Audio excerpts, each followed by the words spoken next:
Jazakumullahu khairan barakallahu fikum. Bismillah.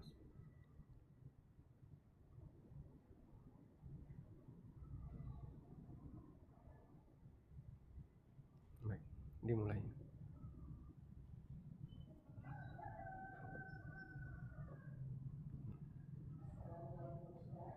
Waalaikumsalam warahmatullah. Kita mulai.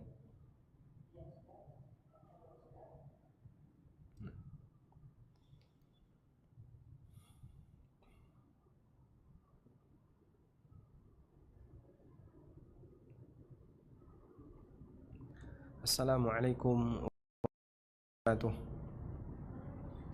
Alhamdulillah wassalatu wassalamu ala Rasulillah wa ala alihi wa sahbihi wa mawalah. Wa ashhadu an la ilaha illallah wahdahu la syarikalah wa ashhadu anna Muhammadan abduhu wa rasuluh. Salawatu rabbi wa salamu alaihi wa ala alihi wa ashabihi wa man sara ala nahjihi wa istanna bi sunnatihi ila yaumil qiyamah. Alhamdulillah, puji syukur kita haturkan kehadirat Allah Subhanahu wa taala. Di kesempatan sore ini kembali kita melanjutkan kajian bersama Muslimah Academy yang insya Allah akan mengangkat tema bagaimana kiat seorang muslimah dalam mengisi Ramadan. Dalam situasi apapun kita butuh ilmu. Walaupun mungkin berita berseliweran berkaitan dengan fenomena yang sekarang sedang viral, yaitu perang yang terjadi di Timur Tengah. Namun kita terus untuk belajar mengenali apa yang penting untuk kita amalkan dalam kehidupan sehari-hari. Artinya kita tidak hanya tenggelam dalam euforia berita, hanya mengikuti apa yang viral, tapi kita justru melupakan bagian yang paling kita butuhkan, yaitu belajar berkaitan dengan hal penting dalam kegiatan agama kita. Di kesempatan kali ini kita akan mengangkat tema tentang bagaimana seorang muslimah dia bisa mengisi Ramadan dengan maksimal.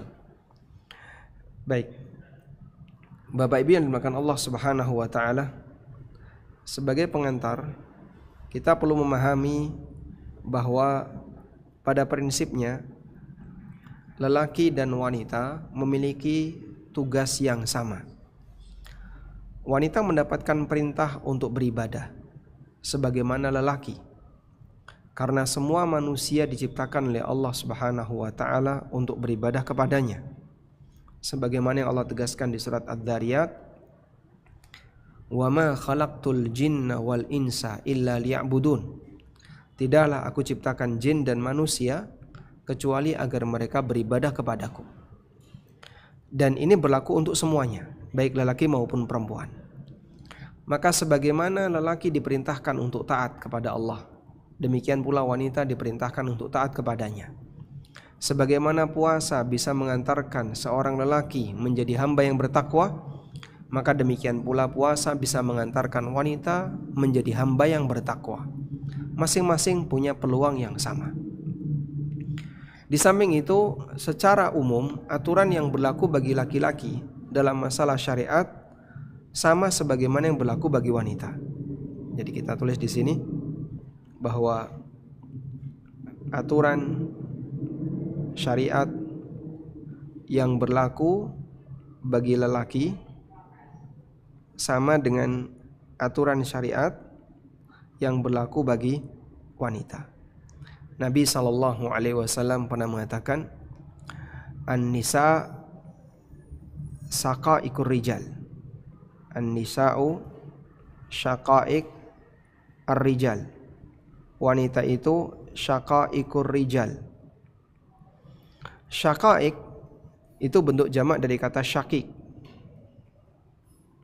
Syaqiq artinya saudara kandung. Disebut sebagai syaqaiqur rijal, wanita itu saudara kandungnya lelaki, karena wanita dan lelaki itu pada asalnya sama.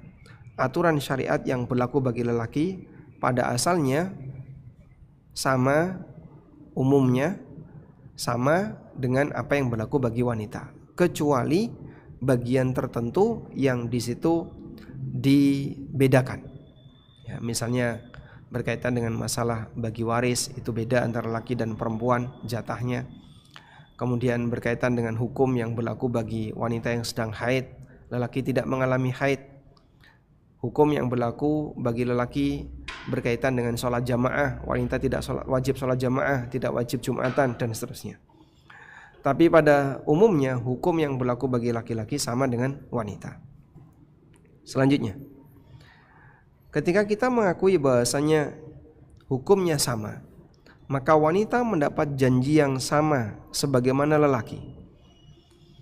Sehingga siapapun yang beramal dengan baik akan mendapatkan balasan yang sebanding dengan kualitas amalnya.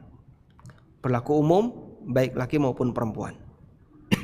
Allah Subhanahu wa taala berfirman, "Wa may ya'mal minas salihati min dzakarin aw untha."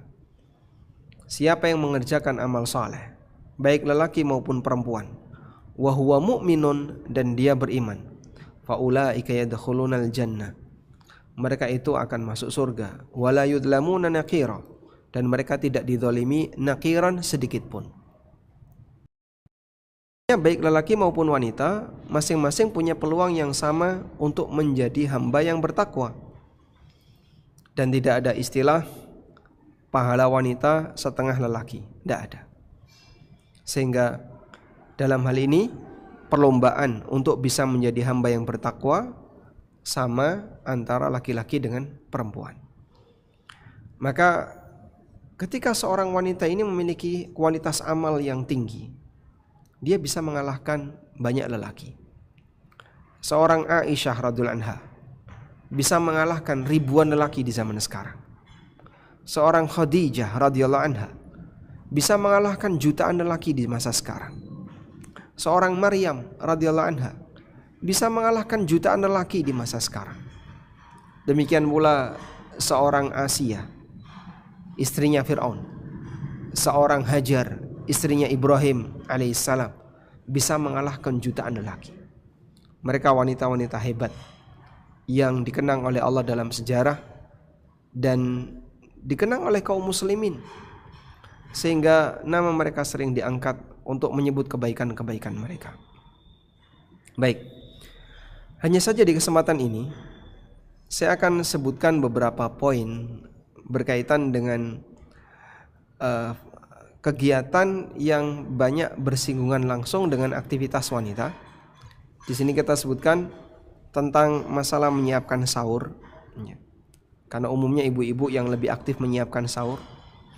Kemudian masalah persiapan hampers, mungkin ibu-ibu akan menyediakan hampers hadiah bagi tetangganya, temannya, masyarakatnya, dan seterusnya.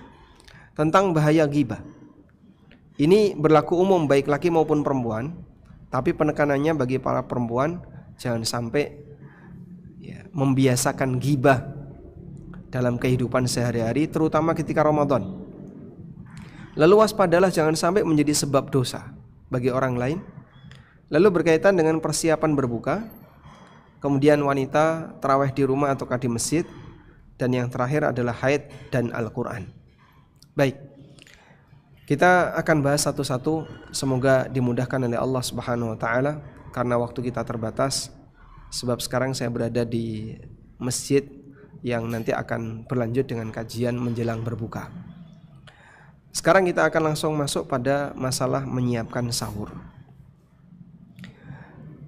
Salah satu di antara aktivitas yang dilakukan oleh para ummahat ketika Ramadan adalah mereka lebih aktif menyiapkan sahur daripada bapak-bapak.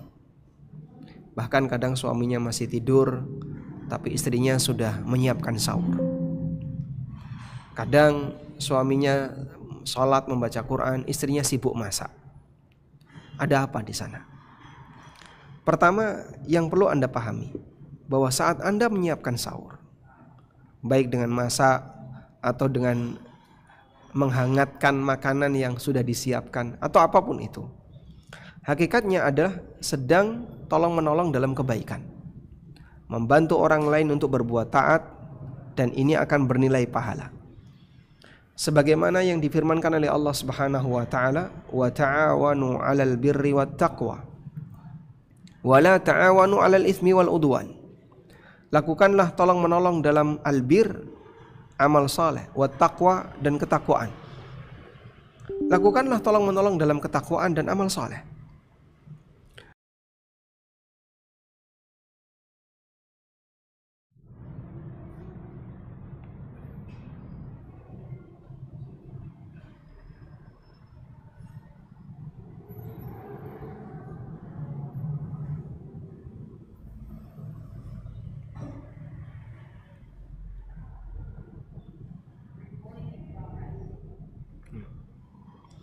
Baik, alhamdulillah sudah berhasil menyambung kembali.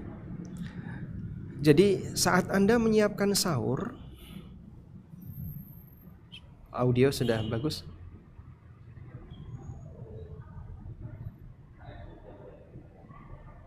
Udah.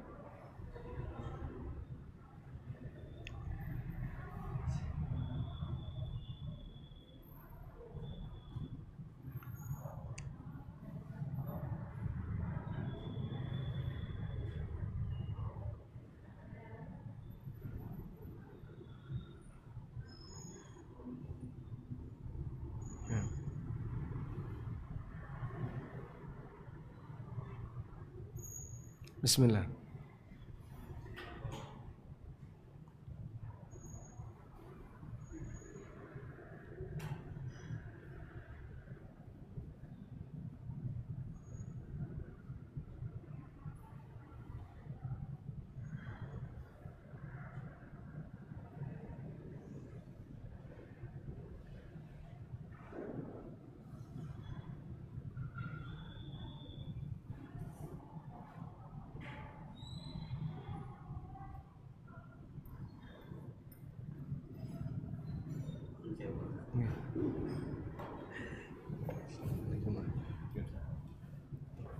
Belum.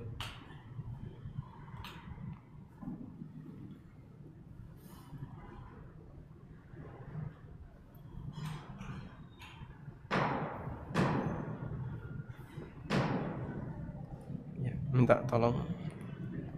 Udah. Nah. Baik, alhamdulillah sudah berhasil nyambung kembali ya. Jadi maksud saya begini, saat Anda menyiapkan sahur, karena hakikatnya adalah sedang membantu orang lain untuk melakukan ketaatan, maka jangan sampai ada perasaan, kenapa kok harus ibu-ibu dulu yang bangun lebih awal, kenapa bapak-bapaknya masih tiduran dan seterusnya. Karena sebenarnya Anda punya peluang pahala. Ta'awun 'alal birri wat taqwa. Mungkin Anda capek duluan, tapi tidak jadi masalah. Karena ini bagian dari bentuk tolong-menolong dalam kebaikan. Selanjutnya, ada yang perlu diperhatikan berkaitan dengan kegiatan Anda ketika menyiapkan sahur, bahwa waktu sahur adalah waktu untuk istighfar. Waktu untuk istighfar. Allah Subhanahu wa taala menyebutkan karakter orang soleh. Di antaranya as-sabirin, was-sadiqin, wal-qanitin, wal-munfiqin, wal-mustaghfirin bil ashar. Yaitu orang-orang yang sabar, orang-orang yang jujur, orang-orang yang taat, al-munfiqin, orang-orang yang gemar berinfak. Kemudian di antara karakternya adalah wal mustaghfirina bil ashar, mereka adalah orang-orang yang rajin istighfar di waktu sahur. Maka saat ibu-ibu sedang menyiapkan sahur, sambil masak apapun, sambil beraktivitas apapun, cuci piring atau apapun, Anda banyak istighfar. Baca astagfirullah wa atubu ilaih, astagfirullah wa atubu ilaih, astagfirullah wa atubu ilaih.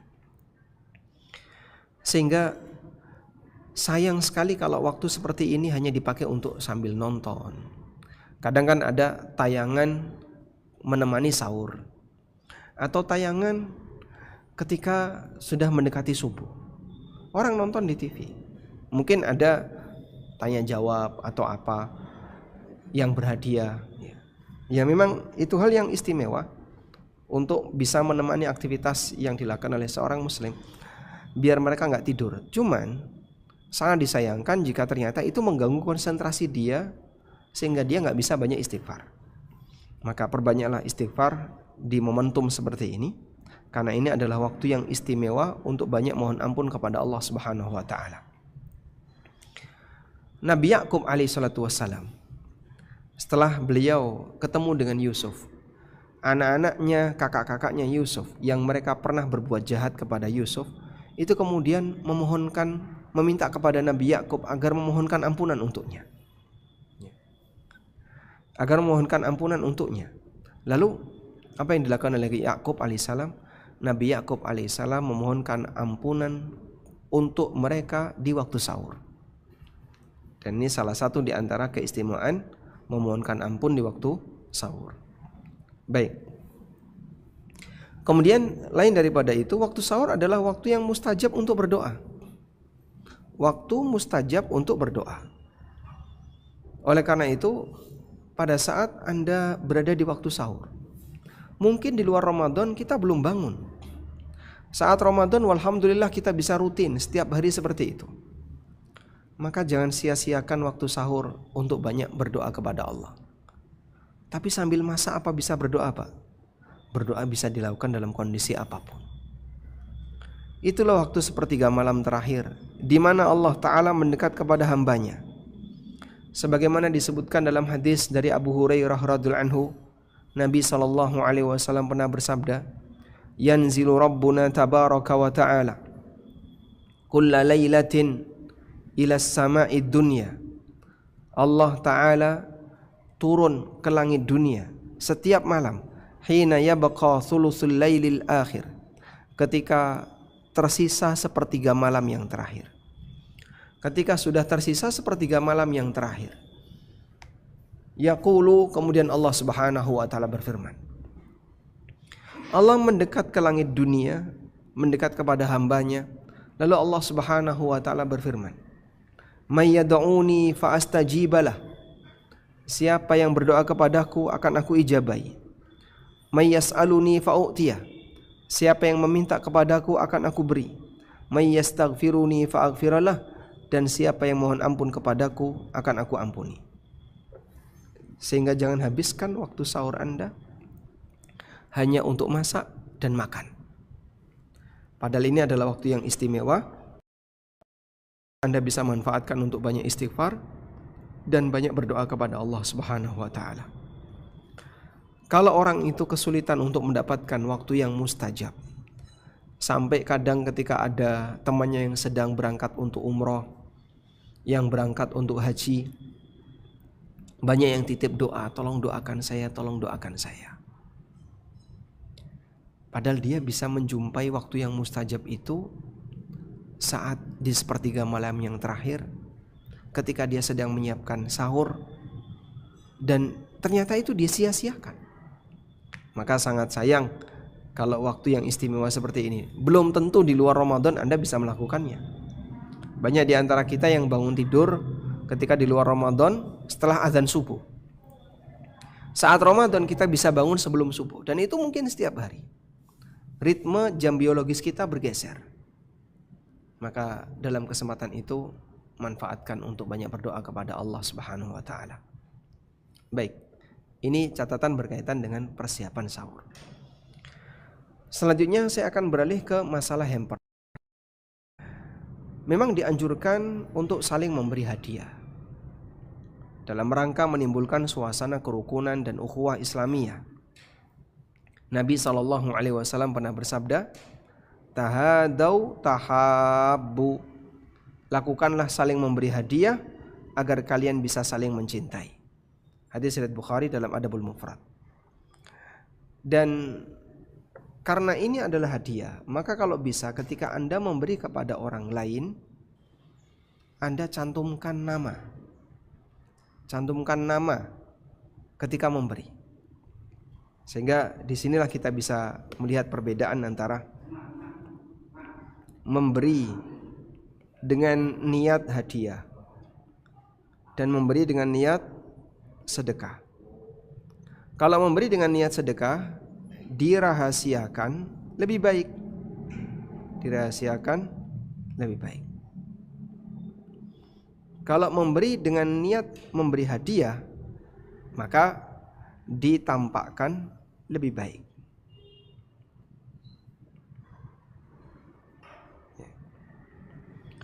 Kalau sedekah dirahasiakan lebih baik. Allah Subhanahu wa taala berfirman dalam Al-Qur'an, "In tubdus shadaqati fa ni'mahi wa in tukhfuha wa tu'tuhal fuqara."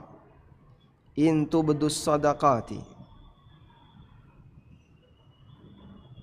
Kalau kalian menampakkan sedekah, fa ni'mahi, itu hal yang baik. Wa in tukhfuha, tapi kalau kalian menyembunyikannya, wa tu'tuhal fuqara, dan kalian berikan kepada orang fakir, fahuwa khairul lakum, itu lebih baik bagi kalian. Sehingga dalam urusan sedekah, merahasiakan sedekah itu lebih baik. Tapi kalau hadiah, menampakkan sedekah, menampakkan hadiah itu lebih baik. Sehingga hadiah lalu kita pamrih dalam arti kita cerita, kita tunjukkan, ini dari saya, ini hadiah dari saya untuk Anda. Silahkan.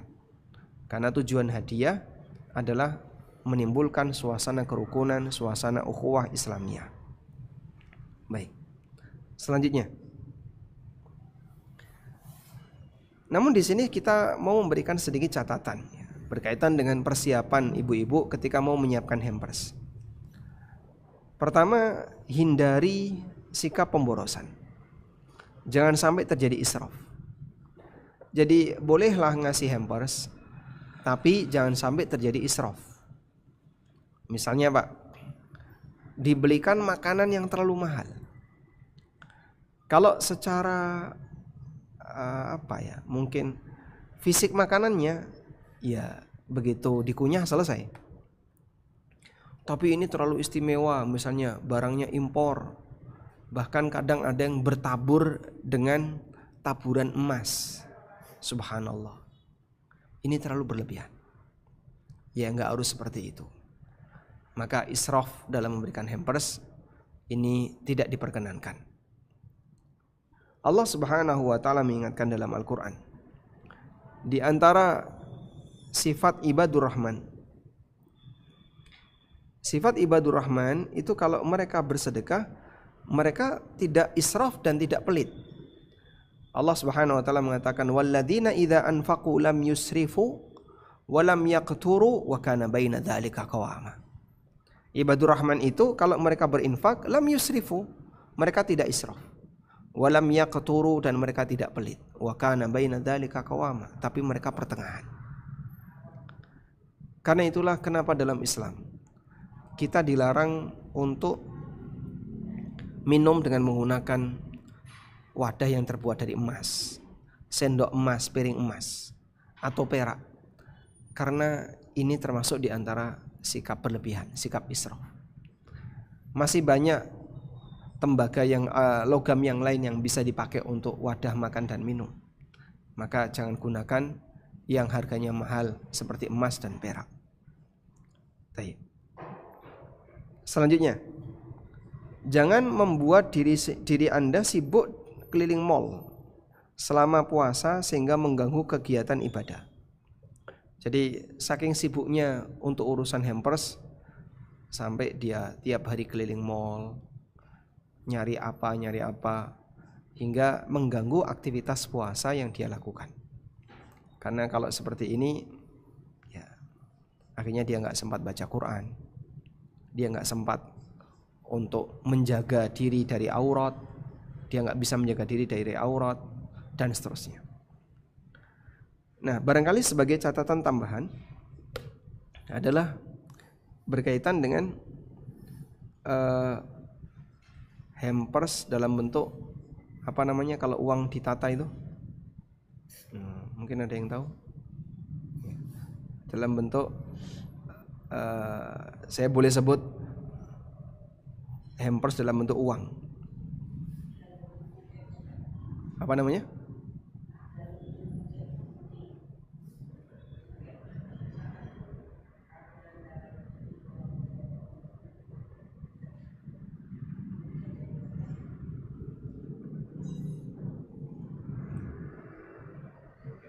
Buket ya. Dalam bentuk buket uang ya. Nah, Sebenarnya boleh nggak sih dalam bentuk seperti ini? Di sini mungkin yang perlu perlu dicatat adalah berkaitan dengan tukar menukar uang rupiah dengan uang rupiah. Ini wajib sama. Kalau nggak sama, maka nanti jadinya riba fadl, wajib sama. Sehingga harga buket uang itu berapa misalnya? Oh, buket uang 1 juta, tapi harganya 1,1 atau 1,2. Dipertukarkan antara IDR 1,2 juta dengan buket 1 juta. Nah, kalau seperti ini masuk kategori riba fadl, karena ada selisih. Sehingga kita memperjuangkan amalan yang statusnya sunnah, tapi kita melakukan perbuatan yang hukumnya dosa, yaitu riba fadl. Maka yang seperti ini tidak boleh dilakukan. Baik, untuk itu Bapak Ibu yang kami hormati, berkaitan dengan tukar menukar buket yang di situ nilainya beda dengan apa yang dipertukarkan, ini tidak boleh. Solusinya bagaimana? Solusi di sini adalah dilakukan 2 tahap.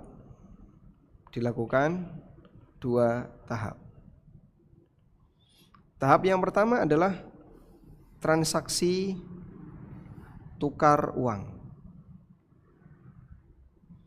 Jadi misalnya di sini dilakukan transaksi 1 juta, yang ini transfer tunai ya.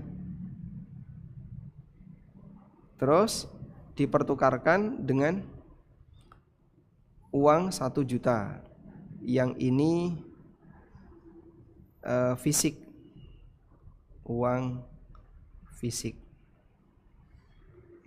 Jadi sama-sama 1 juta, yang satu transfer tunai, yang satu uang fisik, dengan pecahan tertentu. Misalnya uang fisik pecahan 50.000. Lalu tahapan yang kedua adalah pesan dibuatkan paket. Nah, dari 50.000 tadi, dari uang fisik. Nah, untuk yang kedua ini dilakukan akad jual jasa. Nah, ini hukumnya boleh. Jual jasa sesuai kesepakatan, misalnya 200.000 atau 100.000, tapi statusnya akad jual jasa. Tolong buatkan buket dari setumpuk uang ini, silahkan. Jadi dilakukan 2 tahap. Baik, dari sinilah kita bisa lihat bahwasanya praktek yang mungkin terjadi di masyarakat, orang menukarkan uang senilai 1,2 dengan buket senilai 1 juta, ini termasuk di antara praktek riba fadl. Anda jangan lihat ini kan lebih praktis, bukan masalah praktis dan tidak. Kalau di situ ada potensi dan peluang dosa, maka seorang muslim tidak boleh melakukannya. Baik, selanjutnya kita akan beralih kepada masalah ghibah. Ini tidak hanya masalah wanita saja, termasuk juga lelaki. Walaupun yang lebih dominan terjadi pada wanita. Sekarang kita akan lihat bagaimana keterangan para ulama tentang masalah ghibah. Tapi sebelumnya saya ajak Anda untuk melihat definisi ghibah. Dari Abu Hurairah radhiyallahu anhu, Nabi SAW pernah bertanya kepada para sahabat, "Atadruna mal ghibah?" Tahukah kalian apa itu ghibah? Lalu para sahabat menjawab, "Allahu wa rasuluhu a'lam." Allah dan Rasulnya yang paling tahu. Kemudian Rasulullah SAW mengatakan, ghibah adalah dzikruka akhaka bima yakrah. Ghibah itu engkau menyebut tentang saudaramu sesuatu yang tidak dia sukai. Engkau menceritakan tentang saudaramu sesuatu yang tidak dia sukai. Lalu ada sahabat yang bertanya, in kana fihi ma aqul, bagaimana jika yang aku katakan itu memang benar ada pada saudaraku? In kana fihi ma aqul, bagaimana kalau yang aku sampaikan itu benar seperti yang ada pada dia? Jawab Nabi SAW, in kana fihi ma taqul faqad irtabtahu. Kalau yang kau sampaikan itu benar, berarti memang kau telah melakukan ghibah. Ya. Sehingga di sini Anda perlu catat bahwa ghibah itu jujur. Ghibah itu jujur. Sesuai dengan realita. Sesuai realita. Saya pernah mengingatkan seseorang terkait ghibah. Saya sebut, kamu melakukan ghibah, seperti ini nggak boleh, ini ghibah. Nah, terus dia bilang, loh yang saya sampaikan kan sesuai realita. Justru itu, ketika yang kau sampaikan sesuai realita, itulah ghibah. Sehingga Nabi SAW ketika ditanya oleh sahabat, in kana fihi ma aqul, kalau yang saya sampaikan sesuai dengan realita gimana? Ma taqul faqad irtabtah. Kalau yang kau sampaikan itu sesuai realita, berarti memang kau telah melakukan ghibah. Wa illam yakun fihi, dan kalau yang kau sampaikan tidak sesuai realita, faqad bahatta, berarti engkau telah memfitnahnya.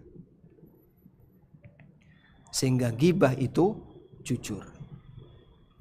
Maka di sini ghibah ya, menceritakan hal buruk terkait orang lain. Nah, hal buruk terkait orang lain itu yang diceritakan. Bima yakrah, yang dia nggak suka ketika itu diceritakan. Baik berkaitan dengan fisiknya, berkaitan dengan perbuatannya, berkaitan dengan yang lainnya. Baik. Nah, selanjutnya menceritakan tentang orang lain, menceritakan hal buruk terkait orang lain. Kalau jujur, ini ghibah. Kalau bohong, ini fitnah. Sehingga di sini fitnah adalah ghibah plus dusta. Yang disebut oleh Nabi SAW dengan buhtan, faqad bahatta. Bahasa kita fitnah atau buhtan. Sehingga buhtan lebih parah daripada ghibah. Maka buhtan dosanya lebih besar. Baik. Tapi yang ini saja termasuk dosa besar. Dosa besar. Sekarang kita lihat bagaimana nasibnya tapi dia ghibah. Ghibah bisa membatalkan puasa. Diriwayatkan dari Aisyah radhiyallahu anha, dan ini juga pendapat Al-Auza'i, seorang ulama zaman tabi'in. Beliau mengatakan, innal ghibata tuftirus shaim. Ghibah itu bisa membatalkan puasa. Wa tujibu alaihi qada'u dzalikal yaum.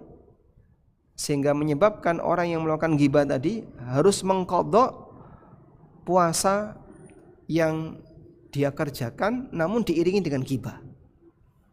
Masya Allah. Mungkin banyak di antara kita yang kena.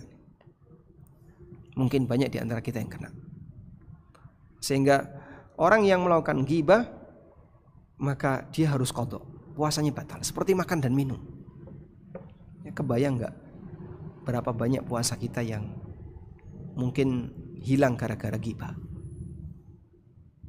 Menurut Aisyah, dan ini juga pendapatnya Al-Auza'i, orang yang ghibah puasanya batal. Dalam riwayat dari Aisyah radhiyallahu anha. Sufyan Ats-Tsauri pernah mengatakan, al-ghibatu tufsidus shaum. Ghibah itu bisa merusak puasa. Al-ghibah tufsidus shaum. Meskipun makna merusak di sini bisa merusak dalam arti merusak pahala, namun tidak sampai merusak dalam arti membatalkan amalan puasa. Namun pendapat Aisyah, pendapat yang diriwayatkan dari Aisyah dan pendapatnya Al-Auza'i ini sudah cukup ya, menjadi ancaman yang cukup serius bagi pelaku ghibah. Karena ghibah itu tidak hanya menghilangkan pahala puasa, tapi juga membatalkan puasa. Mujahid bin Jabar pernah mengatakan, khaslatani man hafidhahuma salimalahu saumuhu. Ada dua dosa. Siapa yang selamat dari dua dosa ini, maka puasanya akan selamat.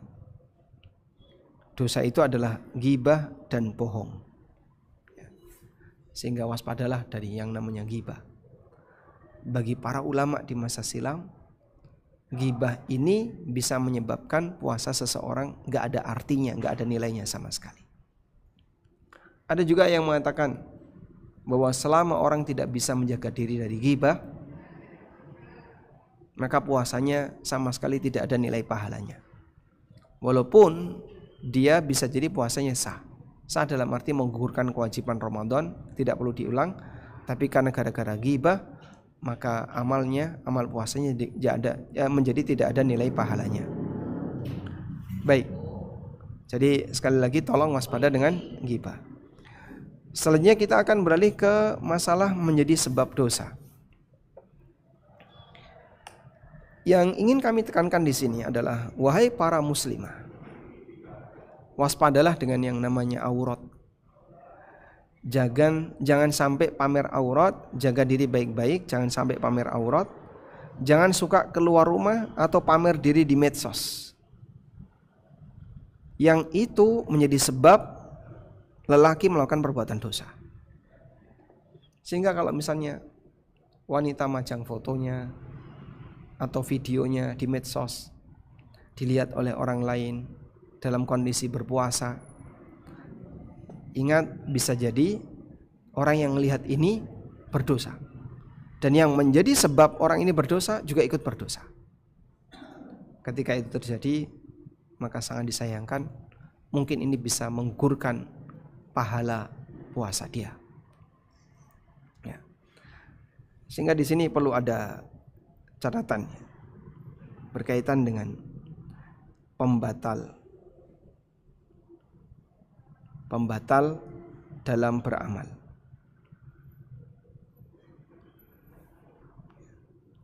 Yang pertama adalah pembatal amal. Pembatal amal. Ini jika dilakukan wajib qadha. Ya, seperti makan, minum, melakukan hubungan badan, ini pembatal amal. Yang kedua ada pembatal pahala amal. Pembatal pahala amal. Kalau pembatal pahala amal, amalnya sah, tapi tidak ada pahalanya. Nah, sehingga mungkin dia gugur kewajibannya. Cuman sangat disayangkan karena amalnya tidak ada pahalanya, dia nggak dapat apa-apa. Itulah orang yang melakukan pembatal amal puasa. Sehingga kalau dia sampai membatalkan pahala amalnya, capek dia, nggak ada nilainya. Dan itu seperti yang pernah disabdakan Nabi SAW, rubba sha'imin hadduhu min siyamihi al-ju' wal atas. Banyak orang yang puasa, tapi yang dia dapatkan dari puasanya hanya lapar dan haus. Artinya dia tidak mendapatkan pahala sama sekali. Baik. Selanjutnya, termasuk diantaranya adalah yang suka keluar rumah lalu pamer dirinya di jalan, di medsos, bahkan waliyadzubillah ada yang pamer parfum. Nabi SAW mengingatkan, al-mar'atu aurah, wanita itu aurat. Sehingga dianjurkan bagi wanita untuk lebih banyak tinggal di dalam rumah. Wa innaha idza kharajat min baitiha istashrafaha syaitan. kalau wanita keluar dari rumahnya, maka akan dihiasi sama setan, sehingga kelihatan semakin menawan, menarik banyak pandangan orang, karena dihiasi sama setan. Ya. Anda tanyakan kepada lelaki siapapun, kalau lihat wanita dari belakang, dikiranya masih muda. Begitu ketemu, loh, kok ternyata sudah 70 tahun, sudah 60-an tahun. Karena ketika dilihat dari belakang nggak kelihatan. Mungkin itu salah satu di antara contoh setan menghiasinya sehingga terlihat semakin indah. Padahal aslinya ya ketika di rumah dia biasa saja. Wa innaha la takunu aqraba ilallahi minha fi qa'ri baitiha. Dan seorang perempuan tidaklah lebih dekat kepada Allah daripada ketika dia berada di dalam bagian terdalam dari rumahnya. Ya, misalnya di kamar yang paling dalam di rumahnya. Hadis riwayat Tabrani dalam Al-Awsat. Baik, dari sinilah kita bisa lihat bahwa saat wanita itu keluar rumah di bulan Ramadan, apalagi nggak pakai jilbab, kemudian auratnya terbuka, lalu dia pamerkan ke orang lain, atau juga foto-foto di medsos, yang bersangkutan bisa jadi menjadi sumber dosa bagi yang lain. Dan itu akan bertanggung jawab, dia harus bertanggung jawab kalau dia yaumil qiyamah. Allah Subhanahu wa taala akan tanya kepada dia, kenapa dia menjadi sumber dosa bagi yang lain. Baik. Karena itu dulu para sahabiat termasuk di antara orang yang jarang sekali keluar rumah. Sehingga saat mereka berada di dalam Ramadan atau di luar Ramadan, mereka lebih banyak tinggal dan menetap di dalam rumah. Sekarang kita akan beralih ke persiapan berbuka. Ibu-ibu yang menyiapkan berbuka untuk keluarganya maupun untuk masjid atau untuk orang lain, jangan lupa zikir sore. Jangan sampai Ramadan mengurangi rutinitas amal soleh kita. Bila perlu yang ada adalah menambah aktivitas amal soleh kita. Maka amal soleh yang sudah tertata seperti zikir pagi, amal soleh sholat duha, amal soleh apalagi ibadah A, ibadah B, yang itu kita lakukan di luar Ramadan, kalau bisa saat Ramadan jangan sampai malah berkurang atau hilang. Selanjutnya, persiapan berbuka, hindari pemborosan. Tidak harus mengejar setiap yang kita inginkan, sehingga tidak semua yang kita inginkan perlu dipenuhi. Kalau diri Anda ingin makan A, ingin makan B, tahan. Tidak semuanya harus kita penuhi. Allah Subhanahu wa taala berfirman menceritakan tentang karakter ibadur rahman. Walladzina idza anfaqu lam yusrifu wa lam yaqturu wa kana baina dzalika qawama. Ibadur rahman itu kalau berinfak tidak berlebihan dan tidak pula kikir, tetapi berada di tengah-tengah di antara mereka. Sehingga ibadur rahman, mereka ketika berinfak itu infak yang dipuji oleh Allah Subhanahu wa taala. Nah, sekarang Anda lihat di sini tentang contoh fenomena pemborosan menurut standar sahabat. Umar bin Khattab radhiyallahu anhu pernah mengatakan, "Kafa bil mar'i sarafan alla yastahiya syai'an illa ishtarahu fa'akala." Cukuplah seseorang itu disebut boros apabila setiap kali dia pengen sesuatu langsung dikejar. Dia beli untuk dia makan. Dan mungkin kita semuanya pernah melakukannya. Pengen ini kejar ke sana beli, pengen ini kejar ke sana lagi beli, pengen ini beli. Ya, bahkan waliyadzubillah sampai ada orang yang jadi budak kuliner untuk bisa mendapatkan satu piring nasi tambah sayur lodeh tambah grepetek misalnya. Dia itu harus ngantri mengular panjang kayak di beberapa warung di Jogja. Sehingga kalau kita lihat seperti itu, Masya Allah, betapa mereka adalah orang-orang yang waktunya terlalu banyak sisa, sehingga dibuang untuk sekali makan butuh waktu 2-3 jam. Nah, coba kita ingat pesan Umar, kafa bil mar'i syarafan alla yastahiya syai'an illa ishtarahu fa'akala. Cukuplah seseorang itu disebut boros apabila setiap kali dia ingin sesuatu, dia langsung beli kemudian dia makan. Jadi model orang zaman kita ya, kejar sana, kejar sini, kejar sini. Sampai ada yang nyari durian hingga dia harus ke Malaysia. Ngapain nyari durian? Masya Allah. Kan di Indonesia banyak. Oh, yang lebih istimewa yang di sana rasanya, Masya Allah, nggak bisa diceritain. Nah, ya sekali waktulah ke sana. Akhirnya rutin tiap tahun nyari durian. Sampai harus ke luar negeri. Terus apalagi makanan-makanan dari luar negeri. Oh, lagi viral, orangnya harus ke luar negeri. Masya Allah. Ini contoh israf yang terlalu banyak tersebar di masyarakat. Bahkan mereka yang sudah mengenal agama lebih dalam pun terkadang terjebak dalam penyakit israf seperti ini. Ada satu cerita ya. Mungkin mudah-mudahan ini mengingatkan kita.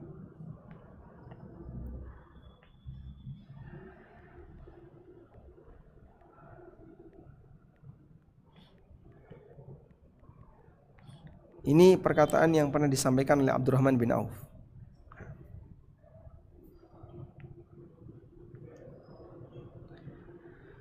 Diceritakan oleh anaknya yaitu Ibrahim bin Abdurrahman bin Auf. Bahwasanya Abdurrahman bin Auf radhiyallahu anhu utiya bi ta'amin, dihidangkan makanan di hadapan beliau. Wa kana sha'iman, dan ketika itu beliau sedang puasa.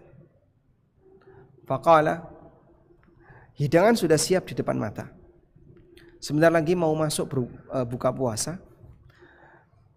Tiba-tiba Abdurrahman bin Auf mengatakan, qutila Mus'abun wa huwa khairum minni. Kuffina fi burdatin in ghuttiya ra'suhu badat rijlah. Mus'ab bin Umar itu terbunuh sementara posisi beliau lebih baik daripada aku. Ketika ditutupi dengan kainnya ke arah kepala, kakinya kelihatan. Dan jika kakinya ditutupi, kepalanya kelihatan. Tsumma busita lana minad dunya ma busit. Kemudian Allah Ta'ala membentangkan dunia sebagaimana yang kita lihat sekarang. Allah bentangkan dunia untuk kita. Lalu Rasulullah SAW atau Abdurrahman mengatakan, waqad khashina an takuna hasanatuna ujjilat lana. Dan aku takut jangan-jangan pahala dari amalku disegerakan oleh Allah. Aku takut jangan-jangan pahala amalku disegerakan oleh Allah di dunia. Tsumma ja'ala yabki hatta taraka ta'am. Kemudian beliau menangis lalu beliau tinggalkan makanan. Padahal itu sudah di hadapannya. Ya. Sehingga praktek israf, boros ketika berbuka. Ya, boros ketika berbuka. Di sini ada aneka makanan.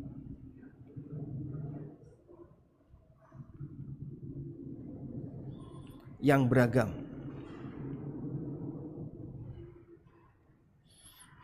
Sehingga Anda bisa lihat misalnya satu meja itu full. Ada nasi, sate, gulai, lontong. Apalagi sambal kacang. Oh, belum lengkap tuh buahnya, puding. Terus apalagi? Ada roti, ada apa? Satu meja itu full. Belum kacang hijaunya, bubur-bubur yang lain. Masya Allah. Dia ketika berbuka, persiapan makanan yang dia sediakan sangat banyak. Nah, sejatinya yang seperti ini gimana? Sejatinya yang kayak gini ya berlebihan. Apa sih yang dibutuhkan dia untuk berbuka? Hanya cukup beberapa teguk air tambah sedikit makanan yang lain. Dan itu sebenarnya dia sudah cukup. Tapi kadang ditambah-tambahi dengan seperti tadi. Masya Allah. Dan boros juga bisa bentuknya makan terlalu banyak. Sehingga dia makan setelah adzan maghrib, dia makan sampai 2 piring atau seberapa yang terlalu berlebihan. sampai membuat dia nggak kuat untuk sholat taraweh karena makannya terlalu banyak. Ini juga masuk kategori israf. Nah, selanjutnya berikutnya tentang taraweh di rumah. Di mana tempat yang paling afdol bagi wanita untuk sholat taraweh? Coba kita lihat hadis berikut ini. Wanita lebih afdol sholat wajib di rumah daripada sholat wajib di masjid. Dan ini berdasarkan ijma' ulama serta hadis yang nanti insya Allah akan kita baca, di mana Nabi SAW pernah ditanya oleh seorang sahabiat berkaitan dengan mana yang lebih afdol, sholat di Masjid Nabawi dengan imam Nabi SAW ataukah sholat di rumah sendiri. Baik, coba kita tahan sebentar. Insya Allah kita akan lanjut saat lagi. Kita akan bicara tentang di manakah tarawih yang terbaik bagi wanita.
Baik, alhamdulillah. Sekarang kita akan lihat terlebih dahulu tentang sholat wajib bagi wanita lebih afdol di rumah. Dari Ummu Humaid, istrinya Abu Humaid As-Sa'idi. Beliau pernah mendatangi Rasulullah SAW menyampaikan keinginannya untuk sholat berjamaah bersama beliau, bersama Nabi SAW. Lalu Nabi SAW merespon keinginan ini dengan mengatakan, "Qad alimtu annaki tuhibbina as-salata ma'i." Aku tahu kamu ingin sholat bersamaku. Padahal sholatmu di rumahmu, di dalam rumahmu lebih baik daripada sholatmu di teras rumahmu. Sholatmu di teras rumahmu lebih baik daripada sholatmu di halaman rumahmu. Dan sholatmu di halaman rumahmu lebih baik daripada sholatmu di masjid kampungmu. Sholatmu di masjid kampungmu lebih baik daripada sholatmu di masjidku, yaitu Masjid Nabawi. Posisi Ummu Humaid jauh dari Masjid Nabawi. Anda bisa lihat di sini.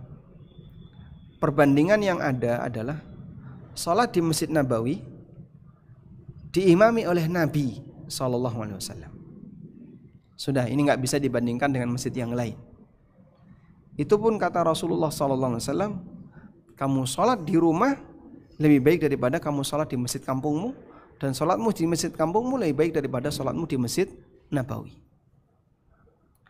Jika seperti ini perbandingannya, maka bagaimana dengan sholat di rumah dibandingkan dengan masjid selain Masjid Nabawi? Sementara imamnya bukan Nabi, tentu nggak bisa apabila yang imami adalah Nabi SAW. Oleh karena itu, bagi wanita yang lebih afdol itu di rumah. Jika sholat wajibnya saja lebih afdol di rumah, apalagi sholat sunnah. Jika sholat wajib saja lebih afdol di rumah, apalagi sholat sunnah. Baik. Sehingga ibu-ibu sekalian, apabila Anda ingin mendapatkan pahala yang lebih melimpah, yang lebih banyak untuk sholat wajib, Anda tidak perlu merasa keberatan untuk mengerjakannya di rumah. Tapi Pak, saya pengen ke masjid. Ya, pengen ke masjid boleh saja. Tapi jika Anda kerjakan di rumah, nilai pahalanya lebih besar. Bahkan termasuk ketika sedang umroh. Di manakah kediaman seorang wanita ketika sedang umroh? Kediamannya adalah hotel. Maka sholatnya wanita di hotel lebih afdol daripada ketika dia ikut berjamaah di Masjid Nabawi. Anda jangan berpikir, katanya dilipatkan 1000 kali. Iya, betul. Tapi jika dibandingkan dengan kualitas pahala, lebih gede apabila dia melakukannya di dalam rumah. Jadi kalau boleh diibaratkan begitu, kalau dia lakukan di dalam rumah, dia mungkin dapat pahala besar, walaupun satu. Kalau dia ikut di masjid, dia mungkin dapat banyak pahala, tapi kecil-kecil.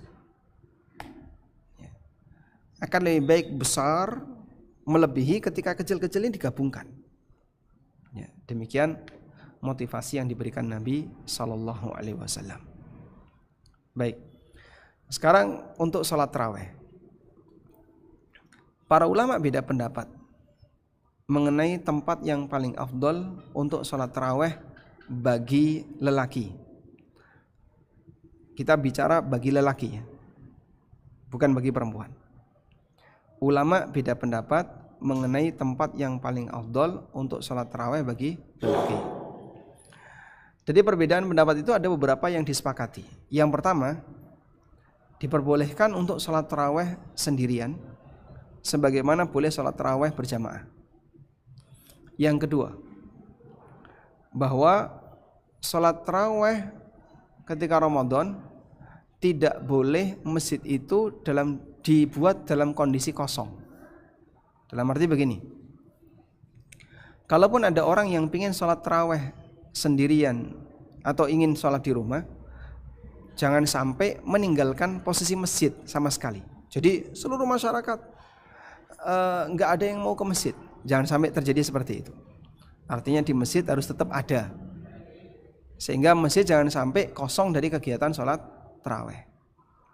Baik. Namun mana yang lebih afdol? Dalam hal ini ada 3 pendapat.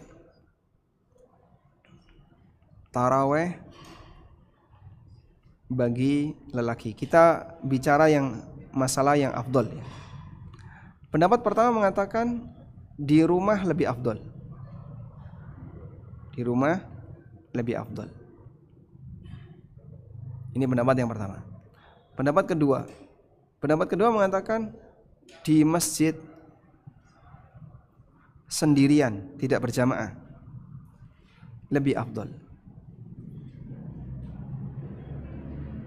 Pendapat ketiga mengatakan di masjid berjamaah lebih afdol.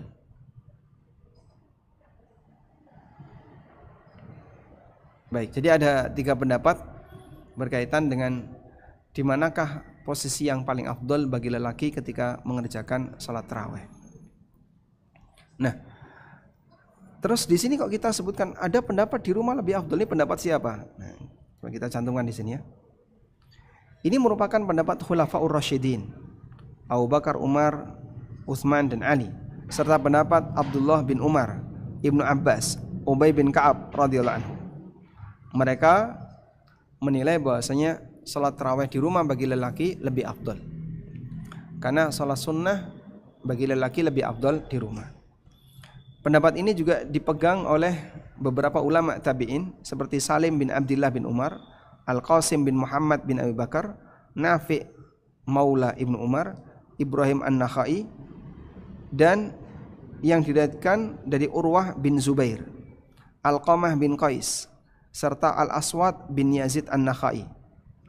Pendapat ini juga yang dinisbahkan kepada Mujahid bin Jabir, ulama tabi'in, Yahya bin Sa'id Al-Ansari, dan Rabi'atul Ra'i, gurunya Imam Malik.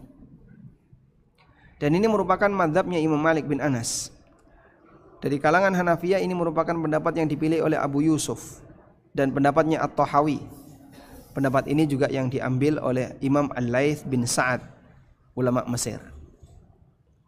Pendapat ini merupakan salah satu pendapat dalam mazhab Syafi'iyah dan juga salah satu riwayat dalam mazhab Hambali. Pendapat ini juga yang dipilih oleh Ibnu Abdul Bar, ulama Maliki. Jadi ini daftar nama ulama yang mengatakan salat tarawih bagi lelaki itu lebih afdol di rumah. Ya. Makanya dulu ada sebagian ulama yang lebih milih salat tarawih di rumah, tidak di masjid. Salah satu di antara alasannya adalah Quran lebih lama. Bisa membaca Quran lebih panjang, rukuk sujudnya lebih panjang. Yang itu tidak bisa dilakukan ketika di masjid. Baik. Ini tadi sudah kita sampaikan ya. Ulama beda pendapat mengenai tempat yang paling afdal bagi lelaki untuk qiyam Ramadan. Sebagian mengatakan di masjid, sebagian mengatakan di rumah. Jika qiyamul lail Ramadan bagi lelaki lebih afdal di rumah, bagaimana dengan wanita? Hanya saja jika di rumah tidak bisa sholat karena sangat ngantuk misalnya, atau faktor lain yang membuat dia tidak bisa mengerjakannya dengan maksimal, maka sebaiknya dikerjakan di masjid. Jadi pertimbangan dikerjakan di masjid adalah yang penting dia bisa mengerjakan, daripada kalau di rumah tidak mengerjakan. Wallahu a'lam. Baik, selanjutnya bagian yang terakhir berkaitan dengan interaksi wanita haid terhadap Al-Quran. Ada beberapa poin yang ingin kita sampaikan. Pertama, wanita haid tidak boleh menyentuh mushaf Al-Quran. Yang kedua, wanita haid boleh membaca Al-Quran selama tidak menyentuh Al-Quran. Dan ini pendapat yang lebih kuat. Ulama sepakat boleh baca Quran dalam kondisi hadas kecil. Boleh baca Quran dalam kondisi hadas kecil. Baca Al-Quran dalam kondisi hadas kecil, hukumnya boleh. Dan ini ijma' ulama, sebagaimana keterangan An-Nawawi.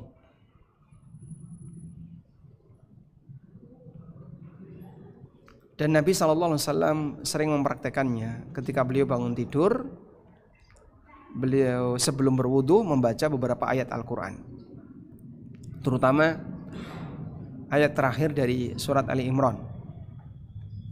Baik. Namun apakah boleh membaca Quran ketika hadas besar? Baca Quran dalam posisi hadas besar. Dalam hal ini ulama beda pendapat. Sebagian ada yang membolehkan dan sebagian ada yang melarang. Nah, sekarang kita lihat di sini. Jika kita mengambil pendapat yang membolehkan, maka berarti boleh baca tanpa menyentuh. Selanjutnya, sebatas sarung tangan masih terhitung menyentuh karena lapisannya tipis sehingga tidak diperhitungkan. Kemudian memindahkan Quran pakai sarung tangan, ini tidak boleh. Berbeda kalau Anda menggunakan pensil seperti ini. Sehingga kalau Anda menggunakan pensil, ini Al-Quran saya buka, saya ubah, saya geser pakai pensil. Nah, kalau seperti ini Anda tidak terhitung menyentuh. Nah, selanjutnya, boleh memegang HP teks Quran. Di HP ini ada memori Qurannya, sebagaimana dalam diri kita juga ada memori Quran. Baik. Kalau wanita haid bersentuhan dengan orang yang sedang baca Quran, boleh atau tidak? Boleh. Bahkan Nabi SAW, kepala beliau pernah di pangkuan Aisyah radhiyallahu anha, lalu beliau membaca Quran dalam kondisi Aisyah sedang haid. Maka ini bisa kita jadikan sebagai dalil jika ada wanita yang sedang haid, dia membawa HP yang ada Qur'annya seperti ini. Selama dia tidak menyentuh teksnya, maka dia tidak terhitung menyentuh Al-Quran. Sehingga kalau yang dia sentuh adalah dia menggunakan pensil ya, untuk memindahkan teks, hukumnya boleh. Dan ini mungkin sebagai solusi ya, bagi ibu-ibu yang ingin tetap tadarus walaupun dia dalam kondisi haid, dia bisa menggunakan tablet atau dia bisa menggunakan laptop, dan yang dia sentuh itu laptopnya, tabletnya, tapi tidak menyentuh teks Qur'annya. Wallahu ta'ala alam. Baik, mungkin itu yang bisa kita sampaikan. Semoga apa yang kita bahas ini menjadi pengantar yang bermanfaat. Kita ada waktu kurang lebih 15 menit untuk sesi tanya jawab. Semoga apa yang kita bahas menjadi ilmu yang bermanfaat. Wassallallahu ala nabiyyina Muhammadin wa ala alihi wa sahbihi wasallam. Jazakallah khairan Ustadz atas materi penyampaiannya, dan semoga kita dapat mengamalkannya. Sekarang kita masuk pada sesi tanya jawab. Sudah ada beberapa pertanyaan yang masuk, dibacakan yang sesuai tema dahulu. Assalamualaikum warahmatullahi wabarakatuh Ustadz. Waalaikumsalam warahmatullahi wabarakatuh. Insya Allah kami akan melaksanakan sekeluarga umroh di tanggal 20 Maret tahun 2026. Apakah kalau jatuh Syawal itu di 21 Maret, bolehkah kami mengikuti puasanya ataupun idnya Muhammadiyah yang tanggal 20 sudah ditetapkan karena pesawat kami malam? Dan kalau tidak bisa, apa hukumnya tidak mengerjakan sholat id karena kami berada di pesawat? Jazakumullahu khairan Ustaz. Baik. Kita berpuasa dan berhari raya sesuai dengan posisi kita berada. Sehingga saat Anda berada di Indonesia, maka Anda berpuasa dan berhari raya sesuai dengan kalender Indonesia. Ketika Anda di Timur Tengah, maka Anda berpuasa dan berhari raya sesuai dengan kalender Timur Tengah. Saat Anda berada di atas pesawat bagaimana? Berangkatnya tanggal berapa? Berangkatnya sebelum 1 Syawal. Karena belum 1 Syawal kan berarti masih masuk Ramadan. Berarti Anda masih harus berpuasa ketika berangkat. Nah, kok di atas pesawat misalnya? Kita kan tidak tahu informasi apapun. Jadi besok itu kira-kira puasa atau tidak? Anda tidak tahu. Boleh nggak tidak puasa? Kalau tidak puasanya boleh, karena posisi Anda musafir. Dan musafir boleh tidak berpuasa. Ya? Lalu diqadha atau tidak? Nah, diqadha atau tidak nanti lihat saat Anda berada di atas pesawat itu, Indonesia tempat Anda berangkat tadi, sudah berhari raya atau belum? Kalau belum berhari raya, berarti Anda tidak perlu qadha. Belum berhari raya, berarti Anda perlu qadha karena masih Ramadan. Tapi kalau sudah berhari raya, berarti Anda tidak perlu qadha karena sudah masuk tanggal 1 Syawal. Udah? Jadi saya ulangi. Saat Anda di pesawat, misalnya ini mepet nih, tanggal 29 Ramadan Anda berangkat. Besoknya ada 2 kemungkinan, antara 30 Ramadan atau 1 Syawal. Saya tidak membicarakan Muhammadiyah sama pemerintah dulu ya. Tapi yang kita bicarakan adalah ketika di situ kita tidak tahu pasti besoknya itu tanggal 1 atau tidak. Jadi tanggal 29 malam Anda berangkat. Di posisi Anda tidak tahu besoknya ini tanggal 1 ataukah tanggal 30. Bolehkah kita tidak berpuasa karena mendaratnya misalnya sudah melebihi subuh, mendaratnya misalnya jam berapa? Jam 7 pagi misalnya. Nah, dan Anda tidak tahu ini sudah masuk Syawal ataukah masih Ramadan. Boleh tidak berpuasa? Sudah? Tapi apakah perlu qadha atau tidak? Nanti lihat. Saat Anda mendarat di situ, apakah daerah itu sudah berhari raya atau belum? Kok ternyata belum berhari raya? Oh, berarti Anda punya utang 1 hari. Kalau ternyata di situ belum berhari raya, berarti masih tanggal 30 Ramadan, berarti Anda harus qadha besok. Tapi kalau ternyata di situ sudah berhari raya, sudah masuk Syawal, maka Anda tidak perlu qadha. Wallahu a'lam. Kemudian untuk sholat idnya, Anda boleh tidak sholat id karena musafir, tidak berkewajiban untuk sholat id. Terlebih lagi bahwasanya posisi sholat id di sini adalah sifatnya anjuran. Wallahu alam. Jazakallah khairan Ustadz. Pertanyaan berikutnya, Assalamualaikum warahmatullahi wabarakatuh Ustadz. Ahsanallahilaikum. Semoga Allah selalu melindungi Ustadz, tim panitia kajian dan seluruh kaum muslimin. Ustadz, tadi disampaikan bahwasanya wanita sebaiknya sholat tarawih di rumah. Bagaimana kiatnya untuk mendapatkan pahala seperti sholat satu malam suntuk yang berjemaah di masjid? Jadi wanita tidak pernah mendapatkan pahala itu Ustadz. Jazakallah khairan. Baik, memang ada sebuah hadis yang diriwayatkan oleh Imam Ahmad dan yang lainnya. Nabi SAW mengatakan, innahu man shalla ma'al imam hatta yansarifa kutiba lahu qiyama lailah. Barang siapa yang ikut salat berjamaah bersama imam sampai selesai, maka dicatat untuknya seperti salat semalam suntuk. Nah, kalau wanita tidak ikut salat di masjid kan tidak mendapatkan ini. Mungkin dia tidak mendapatkan ini, tapi dia mendapatkan ganti yang lebih gede. Dengan apa? Kegiatan ibadah yang dia lakukan di tempat yang tersembunyi.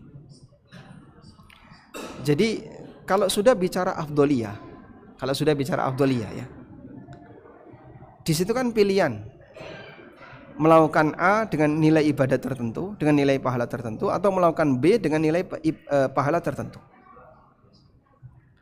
Ketika Anda kehilangan A karena yang B lebih afdol, maka pahala di B ini lebih besar. Dan besarnya pahala di B ini bisa jadi mengalahkan besarnya pahala di tempat A. Ummu Humaid kurang apa? Beliau ingin sholat di Masjid Nabawi yang ngimami Nabi, tapi disarankan oleh Nabi SAW, kamu sholat di dalam rumahmu lebih baik daripada kau sholat di masjidku. Dan beliau tidak mempertanyakan, loh, bukankah sholat di Masjid Nabawi mendapatkan pelipatan 1000 kali lipat? Dan ketika itu yang ngimami seorang Nabi, mungkin nilai 1000 kali lipat ini lebih gede lagi, 1000 kali lipat dengan kualitas yang besar.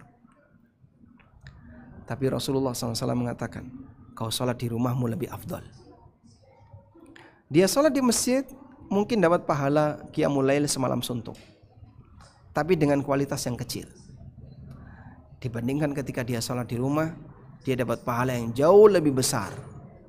Ya walaupun bukan semalam suntuk.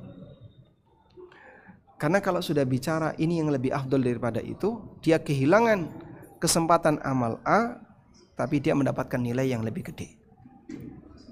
Bagi orang yang sedang wukuf di Arafah, dia tidak dianjurkan untuk puasa Arafah. Walaupun kita tahu nilai keutamaan dari puasa Arafah, Masya Allah. Kata Nabi SAW, ahsibuhu ayyukaffiras sanatal madiyah wal baqiyah. Itu bisa menghapus dosa setahun yang telah lalu dan setahun yang akan datang. Tapi kalau ada orang yang wukuf di Arafah kok puasa Arafah, justru dia tidak afdal. Karena dia dianjurkan untuk memperbanyak berdoa ketika di Arafah, dan dianjurkan tidak berpuasa agar lebih kuat ketika melaksanakan ibadah haji. Nah, kalau sudah bicara afdoliyah seperti ini, ya berarti model pelipatan kayak tadi sudah tidak berlaku lagi karena dia melakukan yang lebih baik daripada itu. Wallahu alam.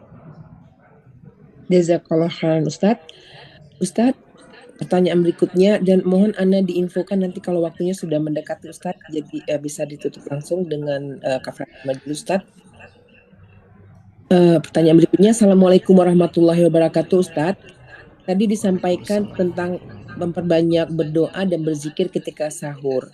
Pertanyaannya, apakah sambil beraktivitas pekerjaan sahur berdoa itu mengikuti adab-adab berdoanya, yaitu Ustadz memuja-muja Allah dan mengangkat tangan, atau adabnya bagaimana sebaiknya ya Ustadz? Jazakumullahu khairan. Ketika kita berdoa memang dianjurkan untuk melakukan adab doa. Tapi adab doa di sini tidak harus semuanya. Makanya mungkin sebagai saran, saat Anda menyiapkan sahur dalam kondisi sudah suci, punya wudhu, kemudian sambil masak dalam keadaan punya wudhu. Nanti bisa Anda berdoa tanpa harus menghadap kiblat, tanpa harus angkat tangan, memperbanyak istighfar, karena Anda sedang masak. Dan ketika masak mungkin Anda tidak bisa terus-terusan angkat tangan. Tapi kalau misalnya sambil diselai, ya, goreng, kemudian bisa ditinggal, terus angkat tangan berdoa sambil menghadap kiblat. Nanti ketika sudah matang dibalik, terus angkat tangan lagi sambil menghadap ke arah kiblat, silahkan. Sehingga nanti doanya putus nyambung. Saat sedang tidak harus megang alat, Anda angkat tangan, Anda berdoa. Saat harus megang alat, Anda tidak bisa mengangkat tangan, tapi tetap berdoa. Ya, intinya bisa dilakukan dengan cara apapun, namun kita sarankan dalam kondisi suci dari hadas. Wallahu a'lam. Jazakumullah khairan Ustadz. Pertanyaan berikutnya, Assalamualaikum warahmatullahi wabarakatuh Ustadz. Ustadz Afwan izin bertanya, jika apabila keluar darah haid tapi di luar siklus haid normal, apakah membatalkan puasa? Mohon pencerahan Ustadz, jazakallahu khairan. Allah Subhanahu wa taala berfirman dalam Al-Qur'an, yas'alunaka 'anil mahid, mereka bertanya kepadamu tentang peristiwa haid atau tentang momentum haid. Lalu Allah mengatakan, qul huwa adzan, jawablah wahai Muhammad, huwa adzan, haid itu kotoran. Artinya selama yang keluar adalah darah, maka statusnya haid. Jadi perlu dicatat, yang keluar darah. Kalau darah berarti semua cairan yang bukan darah. Misalnya cairan keruh, cairan kuning, cairan apalagi, dan cairan-cairan yang lainnya. Tapi selain darah, lendir bening, selama itu bukan darah, mau keluar di waktu haid maupun di luar haid, maka statusnya bukan haid. Tapi jika yang keluar adalah darah, baik keluarnya ketika rentang haid atau di luar rentang haid, semuanya terhitung haid selama yang keluar adalah darah. Sehingga Anda punya kebiasaan haid misalnya tanggal 1 sampai tanggal 7 awal bulan. Di satu momentum tertentu karena capek, Anda keluarnya di tanggal 20. Loh, kok nggak biasanya? Tanggal 20 keluar darah. Haid atau bukan? Jawabannya haid. Karena yang keluar adalah darah. Wallahu a'lam. Jazakallah khairan Ustadz. Assalamualaikum warahmatullahi wabarakatuh Ustadz. Assalamualaikum. Waalaikumsalam warahmatullahi wabarakatuh. Ustadz, orang tua saya, ayah, zolim kepada saya dan ibu saya. Ketika saya berdoa untuk beliau agar nama beliau dihapuskan dari api neraka, saya merasa berat untuk memohonkan itu kepada Allah. Apakah saya berdosa? Apakah puasa Ramadan saya diterima dengan kondisi hati yang seperti ini Ustadz? Mohon nasihat Ustadz, jazakallahu khairan.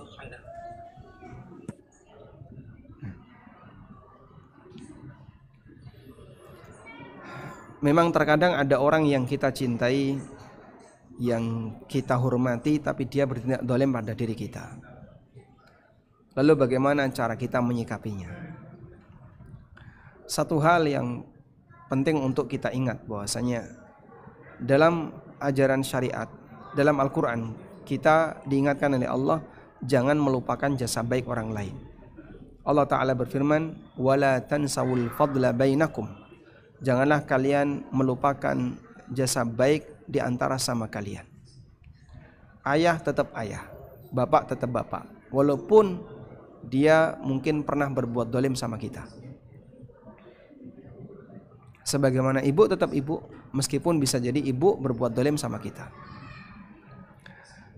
Anak tetap durhaka kepada orang tuanya. Nah, pertanyaannya, jika kita di posisi sebagai orang yang dizalimi, bolehkah mendoakan keburukan untuk yang bersangkutan? Jika dia adalah orang yang pernah berjasa kepada kita, seharusnya Anda ingat jasa dia. Oh, ayah pernah memberikan A, B, C kepada saya. Dulu beliau pernah memberikan nafkah kepada saya ketika saya masih kecil. Dulu pernah ini, pernah ini. Anda ingat itu. Ya, semoga dengan itu akan meredam emosi kita sehingga tidak sampai kita mendoakan keburukan untuk yang bersangkutan. Akan lebih baik pada saat kita didolimi lalu kita mendoakan kebaikan untuk yang bersangkutan. Atau minimal kita diam. Saya nggak sanggup. Ya sudah, kalau begitu minimal Anda diam. Semoga dengan cara demikian tidak sampai terjadi masalah yang lebih besar. Ya. Dan selanjutnya sebagai solusi mungkin Anda bisa jaga jarak. Tidak akrab itu boleh, memusuhi dilarang. Sehingga Anda bisa ambil posisi tidak akrab dengan orang tua, tapi tidak harus memusuhi orang tua. Tidak akrab dalam arti ya tidak harus dekat dengan dia. Namun kalau memusuhi ini beda lagi. Barangkali itu sebagai solusi sehingga tetap nanti menjaga perasaan dengan cara Anda tidak akrab, tapi Anda tidak sampai harus memasang permusuhan dengan yang bersangkutan. Wallahu ta'ala alam. Baik, mungkin itu yang bisa kita sampaikan. Semoga apa yang kita bahas ini menjadi kajian yang bermanfaat. Mohon maaf jika kurang maksimal dan ada beberapa kendala yang tadi terjadi. Dan insya Allah materi yang akan kita bagikan melalui panitia. Demikian. Wassallallahu ala nabiyyina Muhammadin wa ala alihi wa sahbihi wasallam. Wa akhiru da'wana anilhamdulillahi rabbil alamin. Wassalamualaikum warahmatullahi wabarakatuh. Waalaikumsalam warahmatullahi wabarakatuh.